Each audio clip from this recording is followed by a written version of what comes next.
Pirates of the Caribbean, The Haunted Mansion, and Tomorrowland. What do these three movies have in common? They're all based on Disney attractions, of course, but only two of them are actually good. Oh, did I say that? Yeah, I said that. Welcome everybody to Drak and Shadow Vlogs, where we take on the latest and greatest movies that come out into theater, all while playing old games that you probably never heard of if you're under the age of 12. Well, you should know about those games. I'm here with my esteemed colleague, of course, Drak2326, and I, of course, am Shadow Wizard 3000, and we are the Drak and Shadow half of this channel. We do a lot of stuff on this channel anyway. We're half of the channel? Or I guess we're half. We are the channel, I think. Yeah, that's true. We are half the We are the channel. Jeez, he gets 100 subscribers, and all of a sudden his mind just goes all flustered. Wow, jeez. Welcome back, everybody, to Drak and Shadow Movie Vlogs. This time we are, as Alex put it, we are doing Tomorrowland. And I'm just curious, you said two of them were good. Which ones were you meaning? But of course, Pirates of the Caribbean and, well, spoiler alert, Tomorrowland!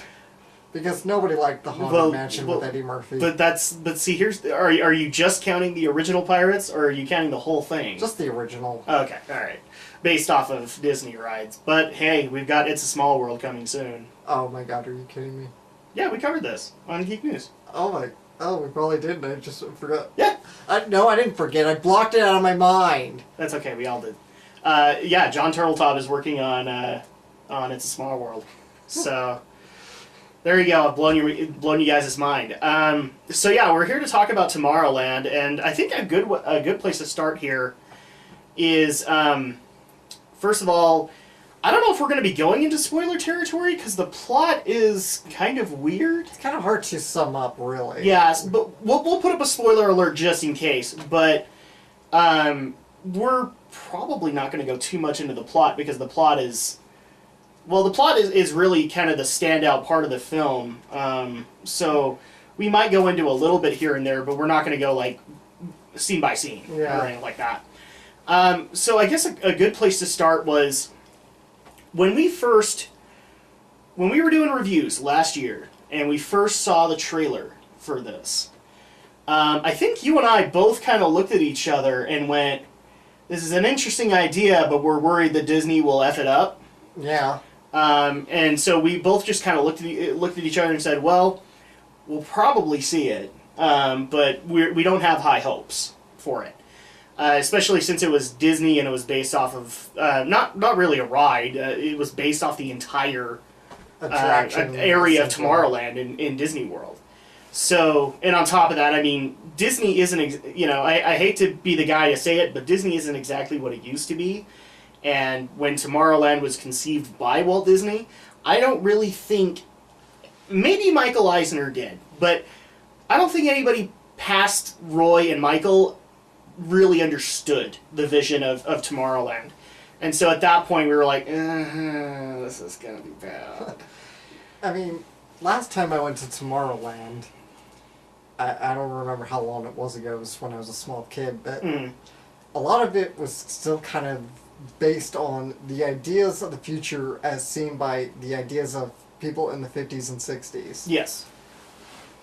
Yeah, it looked very Flash Gordon-y kind of stuff. I had seen two versions of Tomorrowland. I mean, I've seen California and I've also seen the Orlando version. When I was a little kid, the Orlando version of Tomorrowland was absolutely awesome and made me look forward to things like the future. When I went there recently, I actually was very, very disappointed because it isn't Tomorrowland anymore. And that may just sound like Draki's ranting again, but really it wasn't. It wasn't like... The whole concept of Tomorrowland was to show the future, and instead of doing that, we had tons of Pixar rides. Everything was pretty much Pixar'd out. There was tons of Toy Story stuff, Buzz Lightyear stuff. The one attraction that I wanted to see was Interventions, because that looked really cool, and it wasn't there when I went as a kid. And that pretty much got replaced by nothing but a hollow advertisement of what Disney Interactive was working on. And so, where I wanted to see robots and House of the Future stuff. I saw Kim Possible games, and I think Kingdom Hearts 2 was there, and just a bunch of stuff that was very disappointing to me. That's why I'm saying I don't, at least to my opinion, the current Disney does not get Walt's dream of it. But we're digressing a little bit. Yeah. This film actually tries to, or at least I think director Brad Bird, which, by the way, great choice. I didn't even know until the credits that he was in charge of it. Really? You didn't know that? Mm-mm. Wow. No, I instead had been lamenting. I'm like, why aren't you working on Incredibles 2? Well, now I know. And now I want him to work on Incredibles 2. I have a one-track mind. Really what this film tried to do was try to encapsulate Walt's vision of Tomorrowland. And it was kind of in a very unusual way. I don't know if I can beat around the bush here. I mean, like, I have a lot of respect for Walt Disney, and I also know kind of his ideals, at least to some extent. And I found when we were watching the film to be mostly a Atlas Shrugged kind of vibe with how things were done. The main concept in particular is we've all seen the trailer where the girl picks up a pin and all of a sudden is put into a very unique world that looks just like the city of the future. And that kind of goes into the whole prospect of who gets to go to Tomorrowland, because the people who are recruiting are specifically told you need to look for a specific type of person. They get to come, nobody else does, kind of thing. Which to me, like, if anybody has read the book Atlas Shrugged or even seen the movies, a selection process like that was in those as well. They found only people that were like titans of industry, major innovators, got to go to Galt's Gulch, and they're basically leaving kind of the city to rot. I'm not, that's where Ayn Rand takes it. Tomorrowland just basically says, well, if you're a dreamer, you get to come here and dream. That's the difference here, is that I think that we didn't have that ultra negative there.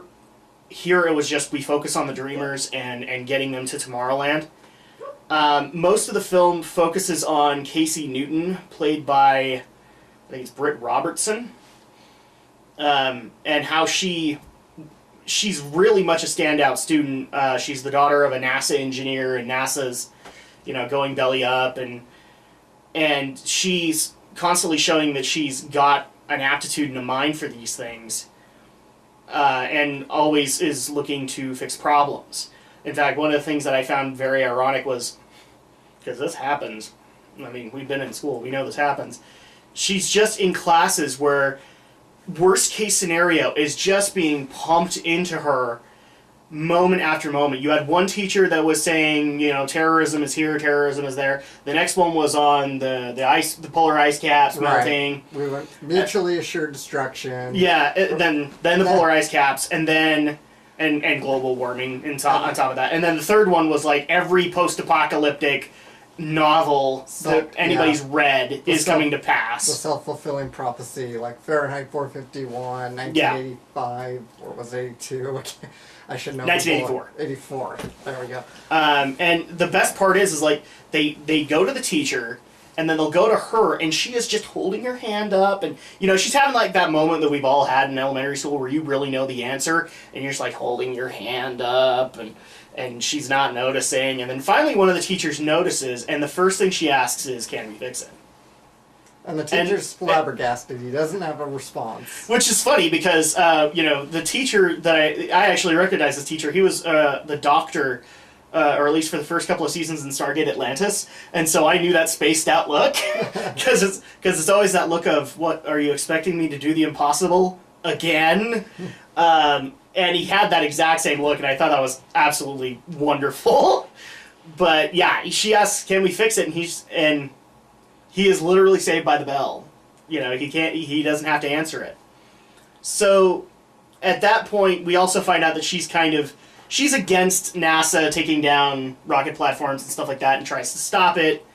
Well, one time she gets arrested, and when she gets out on bail, there's a pin. Conveniently, you've all seen the scene in the trailer. Yeah, it really is ripped from the trailer. She picks up the pin. She sees a whole different place, and can't really explain it, but is driven to find it. And so, her journey begins roughly. And while she is looking for this place,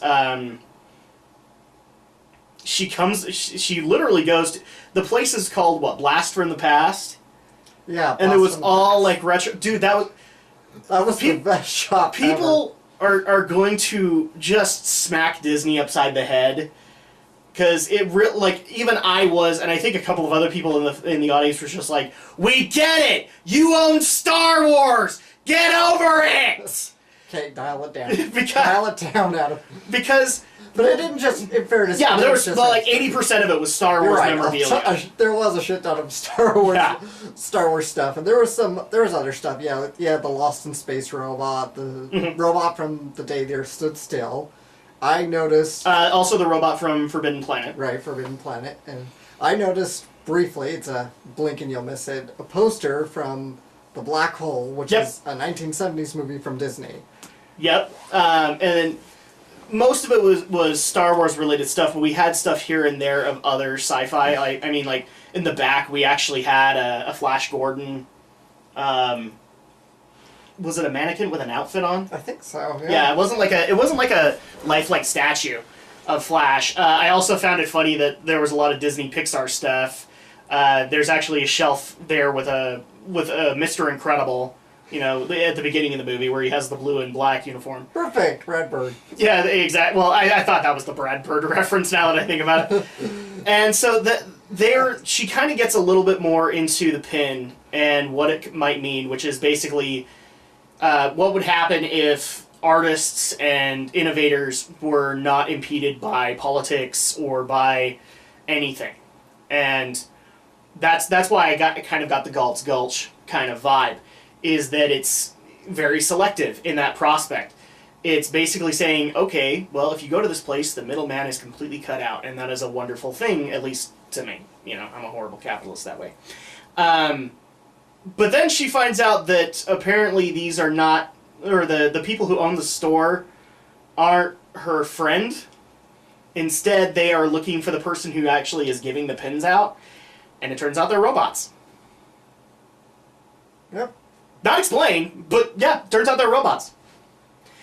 And basically this little girl who... Athena, who is the recruiter, she's the one that gave the pin. They are looking for her. And so she finds Casey and tries to take her over to a friend of hers, Frank Walker? Yeah. Francis Walker. So we'll need to do a little bit of a flashback. They did... a prequel scene where a young Francis Walker is going to the 1964 World's Fair in New York. And he is submitting his invention of a rocket pack where he really couldn't get it to work. But Athena was there too, and she recruited him and gave him a pin without anybody knowing so that he could go to Tomorrowland. Well, it turns out that at some point he was exiled from Tomorrowland, and we don't really know why. But he's back in the real world, for lack of a better term. And Athena takes Casey to him. They don't hit it off very well. And it's actually kind of funny to watch. Long story short, eventually killer robots actually follow them, which I found extremely funny because they all had chiclet teeth. They were always smiling. They really were. Yeah, they tried to pull themselves off as Secret Service agents, and even the fire marshal just like, why would Secret Service give a crap, you know? And instead gets shot.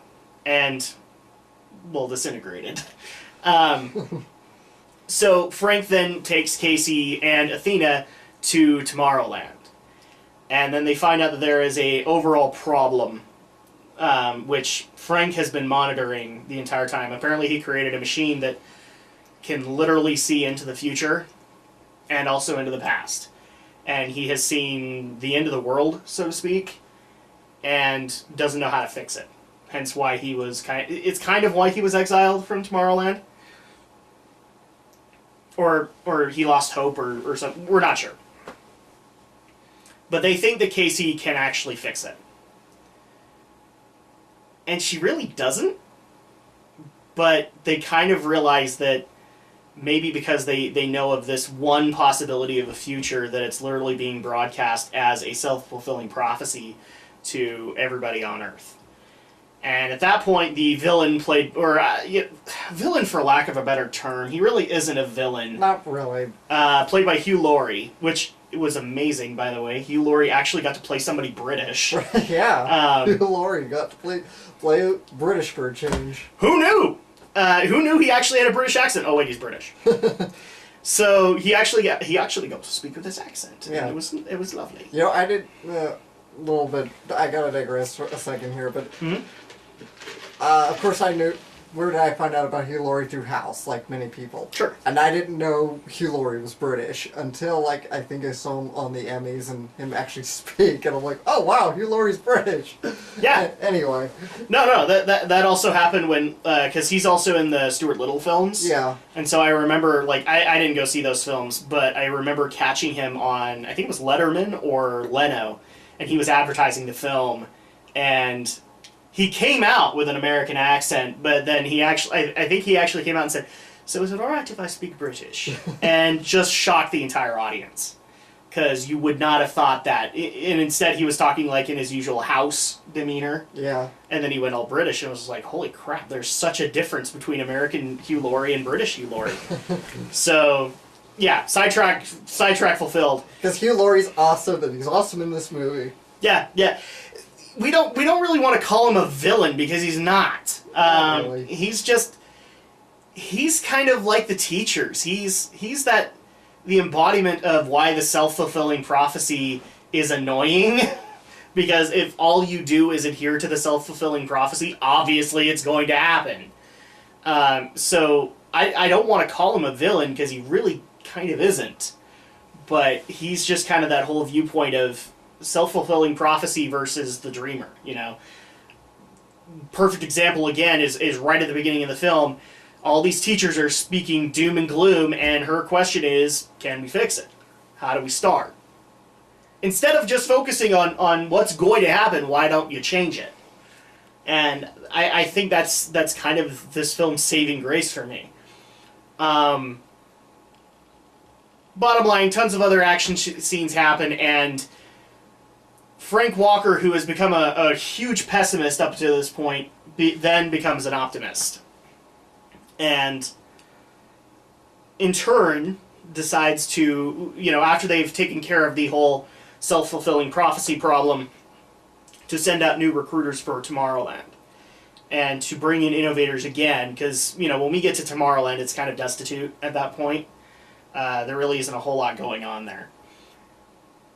That's pretty much the film. I really wish we could say more, like, step by step as far as plot, but that's it. Yeah, it's pretty simple. And again, go see it, because that's the only way you'll truly understand what they were trying to do. Because a lot of this is very philosophical. In fact, I was kind of proud of Disney. They went philosophical and they didn't preach to me. Oh, they preached, but they at least didn't sit there in the preach position. We had Casey to be able to say, like, all of us were screaming at any other environmental thing. Okay, how do we fix it? What's the first step? Instead of just dwelling on, well, the Earth's gonna end. So, likes and dislikes of the film. Alex, why don't you go ahead? I think this is a pretty good film. Mm-hmm. I really do. I had fun with it. The cast overall is really the cast is great. I mean, the cast is good. It was really sad to see that the little girl that plays Athena, her only other credit is young Snow White and Snow White and the Huntsman. And Dark Shadows. So, sorry, little girl. Sorry, little girl. You probably just barely got noticed. Yeah, she's young. I mean, the whole cast is, aside from George Clooney here, and Hugh Laurie, the cast is pretty much unknowns. The child actors are pretty young and unknown, and You know what? They all do. Basically, the most recognizable is Frank Walker, played by George Clooney. Mm-hmm. And you and me were actually just kind of making the joke. What was the last Clooney movie we actually saw? Because we don't watch the Ocean's movies or anything like that. I don't want to say Batman and Robin. I'm sure I've seen other movies besides Batman and Robin with George Clooney. Well, I said Up in the Air was my last one. Right. And I can't. Yeah, I have trouble thinking of stuff he's actually been in. Yeah. George Clooney doesn't take roles that often, but when he does, he shines in them. Yeah. So, and him as Frank Walker was really awesome, especially in the fact that he had to play this cynical old man who has gone through the whole Tomorrowland process and is kind of making fun of Casey when she's going through it. Yeah. So I really appreciated George Clooney here. He's really him and Hugh are the notable actors here, and they did great for what they had. Absolutely. Where one of them had to be an optimist and the other one had to be a pessimist. They work and bounce really well off of each other. So there really isn't a whole lot to say there. Other likes that you had with the film. Visually, it's great. It's got Brad Bird's visual eye for just great visuals. Brad Bird is a very strong visual director, I find, and he really brought Tomorrowland to life. And the whole film is nice looking, because how easy would it be for a movie like this for Tomorrowland to be all bright, peppy, cheery, of course, and have kind of the more washed out, kind of dulcet-toned cinematography style for, say, Casey's real life in Florida. Yeah, and then the bright look of Tomorrowland, and even the dismal look of the Tomorrowland they get to. Yeah, and it's just not washed out. It's actually really nice looking through and through. Kind of refreshing for a change to not see a completely washed out picture. Yeah, it's one of those things that you have to credit Brad Bird for. He knows how to make people look like people. Not idealistic or anything like that. That's why I love the whole concept of Frank Walker as a pessimist then turn optimist. Yeah, people. And Hugh Laurie is an optimist then turned pessimist, and had them bounce off of each other. The other thing too is he, I think, was the best person to be able to take Walt Disney's vision for Tomorrowland and make it a reality. Because I think he got it. But the whole thing that we've all seen in the trailers is just like this giant commercial, but it's amazing, and it involves you. Yeah. And it's just inspiring. I think that's the best way to describe Brad Bird. He knows how to inspire you. So yeah, any other likes with that, Alex? Yeah, you mentioned Bird knows how to make people, and that's what he did. Everybody felt kind of natural in this film, especially except for the robots. Except for the robots, but that's the point. Yeah, because they're supposed to be not. They felt not human. Exactly. That's the point for them. And Casey really reacts how like a person should be reacting. Yeah. She's screaming, she's freaking out, and that's great. I love that. She screamed and she freaked out. Yeah, and even Frank had that moment, like when Athena shows up again, he's like, "Why are you here?" And he had to have his genuine freak out moment, and at that point, you got to have Casey like, "I'm over it. I've already done this." Yeah, and there's that moment where she's sitting outside his doorstep and she sticks his tongue out at his camera. Of course, this is a family film, but I gotta imagine if this wasn't, she'd be flipping the finger. Yeah, she'd be giving the finger if this wasn't a family film. But it's a family film, for kids. It's kind of hard to say that because Disney doesn't really produce family films that much anymore. Not really. So it was kind of animation wise, I guess. Yeah, but it was kind of refreshing to have them do like a live action film and not be flipping the bird or not have like a sex scene or something like that. Yeah, this movie's PG. Can you believe it? PG's kind of gone the way of the dinosaur. I mean, we had a couple of moments. Like, one of the things that made me laugh was there are a lot of roller coaster moments in this film, and with one of them, George Clooney's trying to prep her, and there actually is a point he's like, "If you pee on us, I will kill you." Yeah. That's about as bad as this got. Yeah. I'm just like, wow, okay, that's the Disney I know more and more of now. This movie has I almost want to say this movie has almost a bit of an 80s vibe to it. Yeah, kind of. You know, not, and I don't mean like it feels old, but just in terms of being a movie that it doesn't feel like it's hampered down by trying to be kiddie. Sure. Trying to be old. It's like, it knows kids are going to watch it, of course, but it's not holding itself back, and it's not talking down. Yeah, you wouldn't get that from like the beginning of the film, but that's why I think Casey's such a wonderful concept there, in the fact that she's like every other kid who's like, how do we fix it? Instead of just buying it. Yeah, we do have that great opposite dynamic. You got the pessimist Clooney character, and you got the optimist Casey character, and they can really just bounce off each other well. They had some great chemistry. They did, and I also love the points where like they actually tend to ramble off of each other. It was really good. Yeah. So we've talked a lot about the positives here. Any negatives that we can state on Tomorrowland? This is kind of hard. I mean, I don't want to say it's a perfect movie, but I'm having a hard time summing up some negatives. I guess if I'm gonna nitpick something, That damn song. that damn song. Yes, they actually showcased the original 1960s "It's a Small World" and that damn song. Oh, for the love of God, why? And that just reminded me. I'm kind of surprised that you didn't know that, but that reminded me of holy crap. Yeah, that's coming out soon. Right. So right. Maybe some of the CG looked a little too CG for my liking. Not quite as practical as it should have, but even then it wasn't terrible. Yeah, I mean, a lot of the CG was taking very much a Flash Gordon kind of future-y vibe. So it's hard to criticize it when this was kind of the vision of Tomorrowland. Yeah.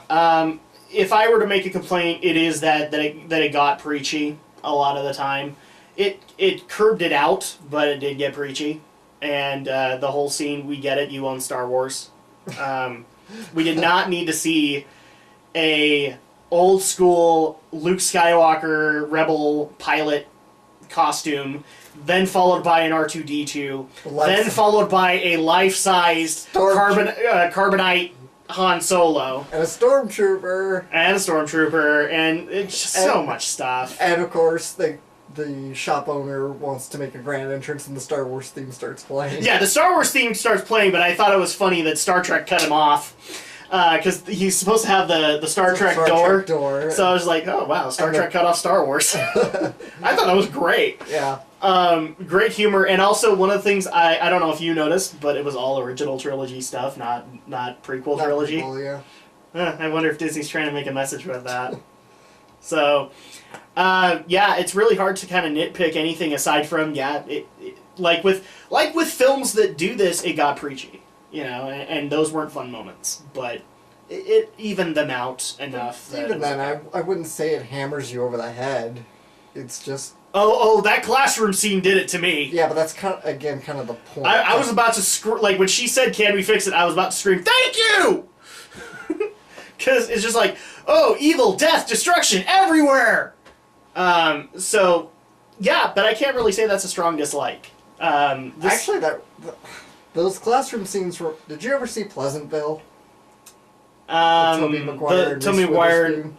I've seen about half of it. Okay. So... Those classroom scenes reminded me of those scenes in Pleasantville where it's kind of montaging between these classrooms and the teachers are also kind of the doom and gloom. Yeah. To, again, kind of contrast to this, they're going into this 50s sitcom kind of place. So. Yeah. So that... But again, it plays off of it really well. I think that's pretty much it for dislikes here. So if we were to give this an overall score, where would we put it? I'd give it an 8. It's enjoyable. I had fun. You'll probably have fun, especially if you have a family. Yeah, I'm going to go ahead and go an 8 too. It was a solid B. Because again, we walked in very worried. We didn't know what this film was going to be. Yeah. And because the last several movies trying to cash in on Disney attractions and the runaway success of Pirates of the Caribbean weren't really good. Well, and the other problem was that this was not based off of a ride or anything like that. It was based off a vision. And like I said at the beginning of this, we were worried that the current Disney didn't get that. But thankfully Brad Bird did. So, at that point, I didn't have to worry too much about it. I think it is a solid B. The other thing that I want to bring up here is how much will we actually pay to go see this film again or for the first time. I might do 3D, but there's not a lot there. I think really I would go for just a regular seat here. Because the film itself is enjoyable. There isn't enough CG to complement 3D, at least to me. What did you think? I wouldn't go 3D, or I wouldn't even go IMAX on this. Tomorrowland looks great, but it's nothing too spectacular. It's definitely a DVD for me. Yeah. I want to own this. I would say it's worth a matinee ticket. Yeah. Yeah, I think so. I mean, if I absolutely had to pay for a Prime showing ticket, I probably would. I'd probably recommend people to do it, but that's $7, so that's okay. I still recommend like $5. And speaking of Star Wars, we got the Star Wars trailer. Yes, we did. That was awesome. You know what? Seeing that one scene in the trailer, the Star Destroyer in the sand, that was all I needed. That was worth it. Just to see it in that scale, and Again, for The Force Awakens, guys, I really hope I see that again. Because that scene speaks so much volume to where The Force Awakens is beginning that I think we need it in the movie. And I still don't know why people are giving crap to Luke having a mechanical hand. Guys, did you forget The Empire Strikes Back where he lost his hand? Well, no, the whole beef is like why it doesn't look human anymore. Right. And I don't know either, but we'll find out, and I'm not gonna criticize him for it. So I think that's pretty much gonna do it. I wish there was more to say on Tomorrowland. It is kind of a sleeper hit this summer. It's the one that everybody kind of looked at skeptically. I think even Romney over at Romney's Reviews was looking at this skeptically. I don't know if he ended up seeing it or Mad Max, but I guess we'll find out on Geek News when we ask him next. But yeah, it's just kind of a sleeper hit. It's unexpectedly good. So I would recommend everybody go see it. Especially if you have kids. Yeah. Take your kids. I even, to the people who I would love to recommend things like Atlas Shrugged to, I'd probably recommend this more because it's got less doom and gloom to it. But it still gets the idea. So, with that said, put your comments below if you think I'm a randroid for bringing up Atlas Shrugged. I don't care. Like, comment, and subscribe, obviously. I think the next film that we are due for actually won't just be us. I think we'll do a Drak and Shadow review of it, but it is... Geek News review? Well, we're going to do a group review. I'm not sure if are we going to do a Drak and Shadow review of it? I don't know. What's next, anyway? It is Jurassic World. Yeah, we're going to do our own, of course. Yep. We always do our own. So. So it'll be Jurassic World with Chris Pratt. We're going to see what this Indominus Rex is about, and that'll be in June. So until then, you guys can enjoy all of the wonderful Let's Play content that we're going to have through the summer. Do we want to sneak peek that at all, or? Yeah, we did it last year. So. All right. So this summer, like last, we have got kind of a full agenda set out, and it's actually going to start up this weekend. So May, if people like to follow kind of the special LPs that we do, we have dubbed the month of May Modica May, which is basically a bunch of Modica Flash games. Yeah. And Alex wanted to use that as our route to get into indie titles. Yeah. So we play 4 unique ones, and we put them up as individual videos. They're going to be going up starting this weekend. And we have one more week in May, so we'll probably just cut them in half. For June, we're going to dip back into the Castlevania well because, well, I'm trying to get all the short games out of the way. And we're going to be doing Castlevania The Adventure on Game Boy because it is still part of the canon, as well as Castlevania 2 Belmont's Revenge, which are incredibly short games. They're Game Boy. Dun-dun-dun-dun-dun. Not quite, but we'll get there. So June, we're going to be tackling that, as well as we'll have plenty of movie reviews. Obviously, we'll have Jurassic World. We're going to have, I think we have said we're going to go see Terminator Genesis. Yes, or Genesis. Genesis. However you We're going to go see Terminator ruin the continuity of Terminator. And then also we're going to be seeing things like Ant-Man and a couple of other specific films will be Geek News group reviews. So you guys can look forward to that. July, we're gonna be delving back into the point and click adventure genre. People might remember we did X-Files earlier this year, and last year we did Indiana Jones. But now we're gonna hit a staple of the adventure genre with Ron Gilbert's The Secret of Monkey Island. Because I want to show just why the adventure genre needs to have that credit. In August, we are officially going to do. Right now, we just have a title for it, but it is Indie Spotlight. So this is the Modica games are our way into indie games, and now we're going to do an Indie Spotlight. And I think the appropriate one to go to here is the first indie game that gained a lot of popularity, which is Braid. So we're going to tackle Braid on Xbox Live. So Jonathan Blow, you can send a thank you to us, or please tweet us out, because we would like to help you guys. But that's pretty much it for the summer plans, aside from movies and all the usual stuff. If you don't mind if I plug this, first of all, Shadow Blazer here, he has 100 subscribers on his channel. And if you guys aren't subscribed to his channel, you should be. Because he does do in-depth anime reviews for anime you may not have even heard of. Yep. That's something to say. You also try to tackle unboxings of like your favorite stuff, so that's something also to look forward to. Obviously, keep track of Drak and Shadow. We've got plenty of game plans for you guys. We have been listening to fan feedback, and we are implementing it as of this year. So you guys can appreciate that. Also enjoy our current LPs going, which is, we just barely started up The Legend of Zelda Ocarina of Time. We also have Dot Hack Outbreak continuing on, and we have Pokemon Crystal. So plenty of stuff going on there. If you guys want to follow me directly, go to my channel, Drak2326, where I do LPs of Final Fantasy games. How ironic, because one of the Modica games is actually, based on a Final Fantasy game. Kind of faded for me. So, I have Final Fantasy. We also have Let's Plays of current games, where me and Andrea take on things like Tomb Raider, the 2013 remake, as well as we are currently doing The Last of Us, which is kind of an inside joke now because people have called it Drak Rages and Andrea loves The Last of Us, because it really is that kind of aesthetic. Yep. And then also, as a quick announcement, I am actually going to be starting up live streaming next week. So next Friday, I'm hoping we've had a lot of rain this last month, so I'm really hoping that we don't have problems with it. But I'm going to start live streaming multiplayer games as well as possibly some single player games suggested by you guys. And you guys can look forward to that, hopefully on a weekly basis, as long as we don't have anything Geek News going.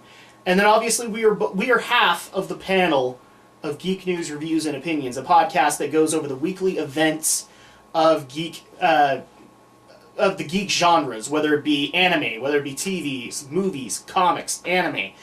I said anime. I did. Games, tech. We cover it all. Sometimes we take a more hilarious take on it, but well, this is actually the time of the year where we get serious because E3 is around the corner.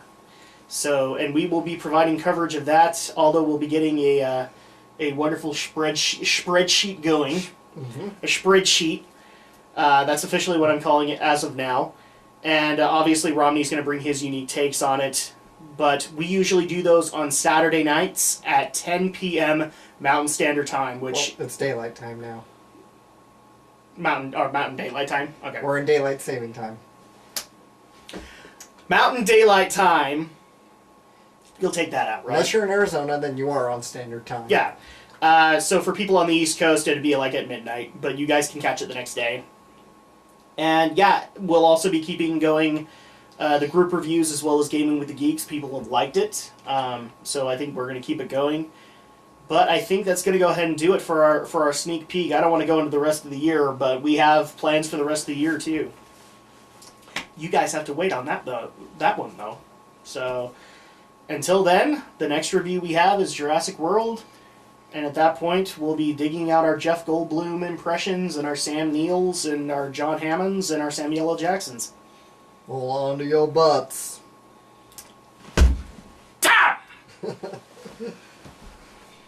Until then, we'll see you next time.